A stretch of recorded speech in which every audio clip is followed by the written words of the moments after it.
Agora já falando da arrematação propriamente dita.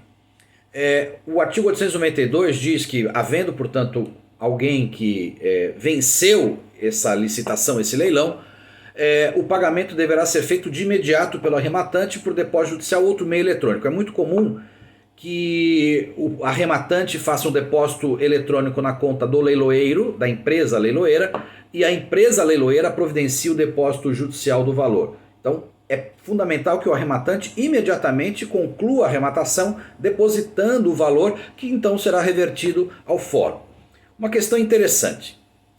Se o arrematante for o próprio exequente, portanto, ao invés de adjudicar, ele arremata o bem no processo em que ele próprio é exequente, ele não precisa pagar, porque ele vai oferecer o próprio crédito como pagamento. Mas tem um problema. Diz o parágrafo 1º desse artigo 892. Se o valor dos bens exceder ao seu crédito, o exequente, lembram que lá na adjudicação ele também tinha que depositar a diferença? Aqui é a mesma coisa. Ele tem 3 dias, depois da arrematação, para depositar nos autos a diferença entre o valor dos bens, que é maior, e o valor do seu crédito.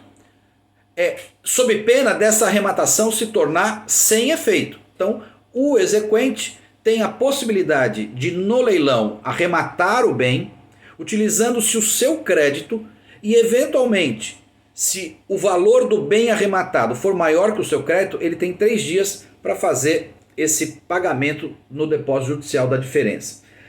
Se houver concorrência entre arrematantes, portanto, o parágrafo 2º do 892 diz: se houver mais de um pretendente, portanto, se houver durante o leilão várias pessoas tentando adquirir aquele bem, vai se dar entre eles uma licitação, portanto, quem dá mais. E, eventualmente, no caso de igualdade, ou seja, as propostas são exatamente as mesmas, a gente faz aquele direito de preferência, em que o cônjuge prefere a qualquer outro, o companheiro ou cônjuge, depois o descendente prefere a qualquer outro, depois o ascendente prefere a qualquer outro, né? Então, nós temos essa configuração de preferência para que se estabeleça quem dos pretendentes vai, ao final das contas, conseguir êxito na arrematação. Então, cria-se uma licitação e no eventual empate, a gente desempata com essas preferências, tá bom? 895 também tem uma regra interessante, que é a seguinte: o interessado, o pretendente, ele pode oferecer uma proposta de compra em prestações. Portanto, é possível que nós tenhamos alguém que queira, mas não tenha a condição de adquirir o bem leiloado à vista.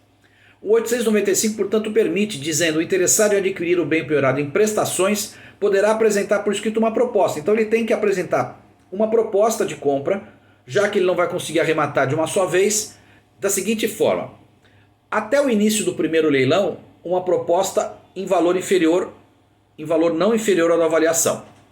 Entre o primeiro e o segundo leilão, uma proposta de pagamento de um valor que não seja considerado vil, conforme nós vimos acima. Então, se a gente tem um bem que está sendo levado ao leilão e tem um pretendente que não consegue comprar o bem à vista, ele pode oferecer proposta.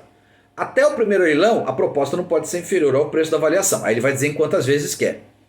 Se eventualmente for entre o primeiro e o segundo leilão, esse valor não precisa ser o da avaliação. Ele vai ter que dizer um outro valor e a forma de pagamento, mas um valor que não seja considerado um preço vil. Então, essas são as alternativas que nós temos também.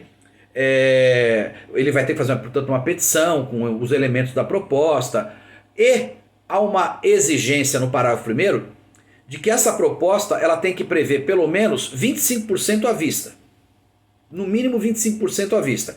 E o restante em no máximo 30 parcelas, com a previsão de correção, garantia que ele vai ter que dar, portanto uma hipoteca do bem. Então essa é a situação possível também de alguém que pretenda comprar, mas não tenha condição de fazê-lo de modo à vista. Então ele vai fazer uma proposta, apresentar uma petição, pagando 25% à vista e o restante em até 30 parcelas, com as condições que vão ser oferecidas nessa petição.